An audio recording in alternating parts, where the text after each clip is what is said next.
Hello, my Forsy friends. My name is Autumn, or Autumn S Eclipse if you want to be fancy about it, and Hortus de Escapismo has finished alongside the accompanying manga. I made a video talking about Executor already, and it was meant to be an informational video to let people know about his overall character before his alter dropped in global. More importantly, I made some speculations on what his alter could be and what its narrative would explore in terms of his motivations and character. After playing Hortus de Escapismo and failing to get all the medals, Sag, I suck at this game, I've made some thoughts on Tumblr, but I think it would be nicer to make an addendum video. This video is going to be a lot shorter because a lot of the setup introduction of Executor has already been done in the first video, so go watch that instead, please. If you don't want to, that's fine, but there will be a chance that you will be incredibly confused, especially if you don't know who Executor is, but, whatever. I'm not your mom. Also, though I won't be summarizing the event entirely, I will still be callous with spoilers, so if you want to read the event by yourself, completely blind, now is the time for you to turn back. You still here? Nice. Okay.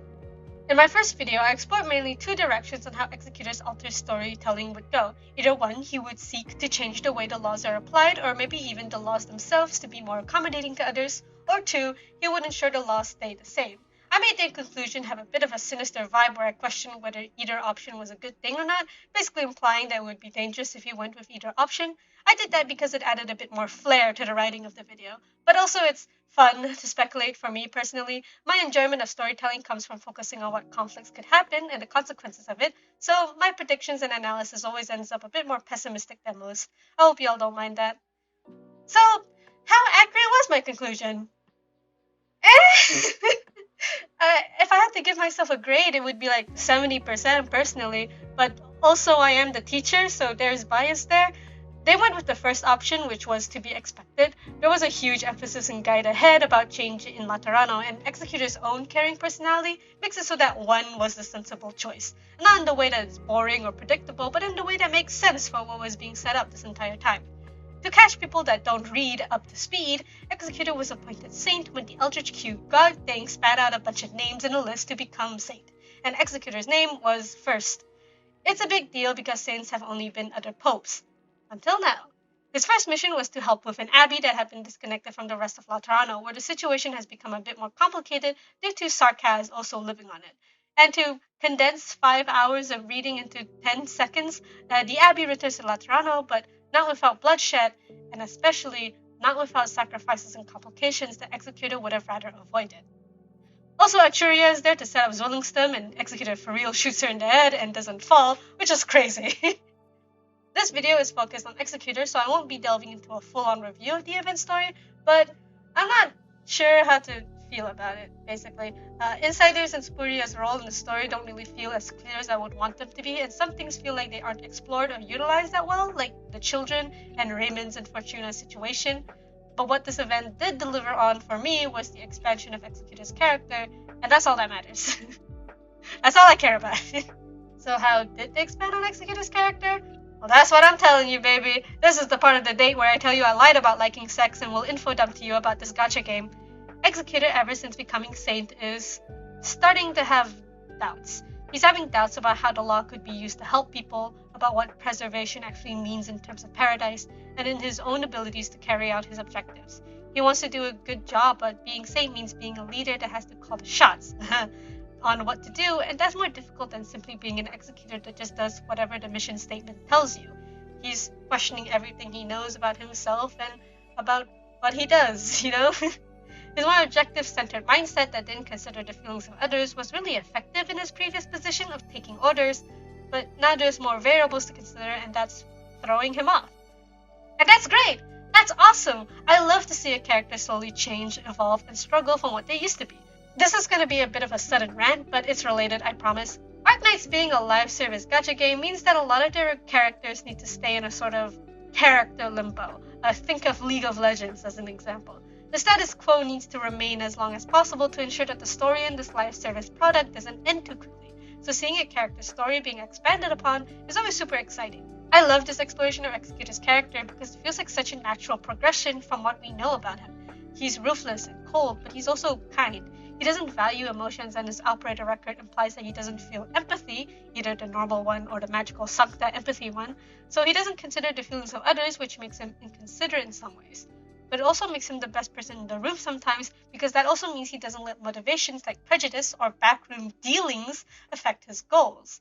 His job is to ensure the safety of Laterano and its citizens now, and sometimes that means shooting his own cousin, and sometimes that means sparing a monster that happens to be the mother of 2 children he's taking care of, because the happiness of the people he's meant to protect is just as important as their safety. He doesn't value emotion in his decision making, but he recognizes them, and he understands enough that other people do, so he's willing to work with them. Ever since he became Saint, the main problem he's facing is that there isn't an easy solution to many problems. His old job was easier. Whatever ensured the success of the mission was the correct choice. But now the success of the mission wasn't enough. Things still go wrong. People still die and have to be abandoned even when he does everything that he perceives to be correct. When people act irrationally due to their emotions and jeopardize the mission that way, he doesn't know how to deal with it. And that just bothers him. He has realized that he might need to understand emotions more. So he'll look for the answers. He's basically decided to dedicate himself to finding a solution to these questions and to his doubts. He's learning more variables and considering more details of what a person is feeling before he decides on a solution. He's described as spending more time with people now, not necessarily socializing, but wanting to understand them more. While before he was pretty much apathetic, now he's being more proactive and wanting to be around others and understanding their views. And this is a bit of a tangent, but I've talked on my Tumblr before about how I love how Arknights represents Executor's lack of empathy trait. As you all may or may not know, a lack of empathy is seen as a neurodivergent trait for a lot of mental disabilities. It was basically a word vomit and a rougher version of what I've been saying up until now, but I'll still link it down below for anyone that wants to read it. But I really do like how his lack of empathy trait isn't villainized or infantilized. I've seen other characters with the same archetype that Executor does, and I mostly either see it being used as a reason as to why the character's like murdering people, or as a way to make the character a cute little oblivious little baby that needs to be taught what happiness is. Executor is neither. He's a grown-ass man, he is simple-minded, and while sometimes that does mean he will put electric wiring around your office for maximum security, that also means he will legitimately do what is best for everyone because that just makes sense. He doesn't want innocent people getting hurt because he sees that as unnecessary. And he's also smarter because he doesn't really get easily swayed by motives, if he even gets swayed by them at all. And when he's learning to consider emotions more, it isn't portrayed as this, wow, he's learning to be human lens that a lot of other stories try to do, especially ones that make their characters that lack empathy, inhuman, or robotic in some way. He's always been human. He sees himself as human, and he values that people see him as human. That's why he likes the Notorial Hall and the Doctor so much. He's always had desires and wants, and now he wants to learn more about emotions to make better decisions for his job. Okay, so why does this matter to begin with? Well, first of all, it's just nice to see a low empathy character being played as a good person specifically because of their low empathy, but the other thing is, there's a sort of connection to that, his role, and the role of the Cube God. At least in my opinion. Okay, so to catch some people up even more, it's basically been confirmed through an animation that the Cube God was created to be a leader for a chosen number of Sarkas that were turned into Sancta by it to ensure the safety of the race. The Cube God has to protect the citizens of Laterano and has strict rules to follow, but recently, it's been deviating, like with Cecilia. Laterano will be facing a catastrophe or a disaster. It's implied to be something related to the Seaborn and Arknights' haunted ocean, and the Cube God is basically trying its dang best to make sure that Laterano at least survives it, which isn't easy. Just like Executor, the Eldritch Cube Guard is forced to make the difficult decisions that its algorithm can barely handle. That's another thing that the event has basically shown me, at least, the relationship between Executor and the Law or the Cube. I've theorized that Executor will either protect it or change it, and while I was kind of correct by the direction it would go, I was off the mark when it came to how exactly Executor would change the law. I don't think he has the power to change it, not directly at least. I believe the reason why the Eldritch Cube God chose Executor first was because it recognized Executor's unique way of thinking that matched its own, calculative and algorithmic, and decided that whatever Executor will learn will be important for how it could also apply more variables to its own decision-making. Basically, since Executor is a human and will experience other human struggles that it could possibly be involved in on the account of it being a bunch of squares, I'm thinking that it's basically having Executor explore variables himself and asking questions to see how the law could be used to help and protect other people, which would be hella important if it wants to save Laterano from being eaten by the sea things. It's basically using Executor as like a survey or something. Do you like our service? How would you like it to be improved? And all that jazz. Actually, that might be what this entire Saint thing could be. The Eldritch Cube God thing could be wanting to appoint Saints to gain more variables and learn more about what it means to use the law to prepare for the upcoming apocalypse. You could also want the other Saints to do other things to prepare as well, so it's not all variable collecting. Like, maybe gaining support from other races or countries, or preparing weapons, or gaining more intel on the seaboard. And each Saint would have the means of doing this most effectively, and the Cube God has already decided that they're all not necessarily popes. Perhaps even not all necessarily Sancta either. As another fellow info-dumping channel would say, we're getting floppy with it, so let's move on. But that's basically it in terms of Executor's altar expanding his character. I know I said I wasn't reviewing the event, but I think I actually quite liked the story overall, now that I think about it. It could just be because it had a lot of Executor moments and that's all I care about, but also how the event explores the relationship between Sarkas and Sancta a bit more, and even showing an aspect of Sarkas culture, which is the act of giving or taking the weapon of a Sarkas, that kind of mirrors the Sancta culture of a patron firearm, which is very cool. Some people say the Seaborn stuff was unnecessary, but I disagree. I think it had to be there to set up the Seaborn apocalypse and how it could affect Laterano. Potential Laterano Abyssal Hunter and Inquisitor collaboration. Yeah, it's there.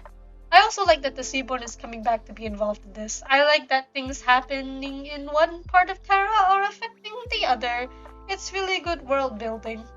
Executor's growth is being set up, and that's really cool. Seeing him realize that he doesn't understand a lot of things and want to learn more because it'll help him do his job better is great character motivation. As an Executor fan, I approve of it and cannot wait to see him again in Zolingstum. Well, he will have to deal with Eben Holtz's emo ass.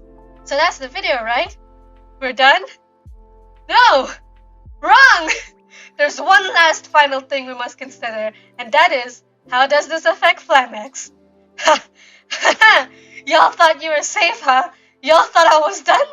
Please don't click away! Shep, or Pei, the person that I tortured with my awful scripts, pointed out how Executor could potentially be seeking Flamebringer's guidance in preserving this one flower that he kept because of a particular interaction between him and another dude that died, bringing attention to some more parallels and contrasts between the two.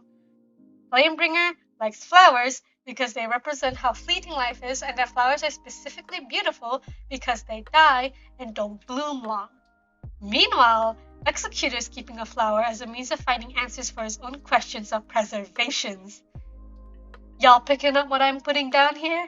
Imagine the philosophical debates between the two. Imagine the sexual tension as they gaze into the other's eyes, observing the facial expression of the other that is dead set on their own views on life. Imagine how they would get along and clash. That's yummy. So in the end, even in an event that has nothing to do with Flamebringer, we still brought Flamex into it, baby. It's a talent at this point. Okay, but that's it for real this time. I had fun. Consider this video a proper close to the last few Executor videos. I'm not sure what my next video will be about, to be honest. I have 2 ideas for a Jera-related video since I want to step away from Sancta stuff in the meantime before I get to Arturia and the manga. My work is never finished and my hubris is never ending. It could possibly be a video talking about a hypothetical courier altar or a character analysis of Silverash and his history as Agnites versus Bondo. And with that out of the way, if you enjoyed watching, like, subscribe, do all the things YouTubers ask you to do. Socials and the Discord server are linked down below, and commissions are open for anyone that likes my art. Yada yada yada. If you like the art I made here, I post it exclusively on my Ko-Fi, and I have memberships where you can fund my rants. Memberships let you get your name read out at the end of the video, like this. Thank you to Kaiser, Miko Neo, and Legion for the recent memberships. Y'all fund my silliness. Mwah. Thank you. Alright. That's it. Stay safe, my foresty friends.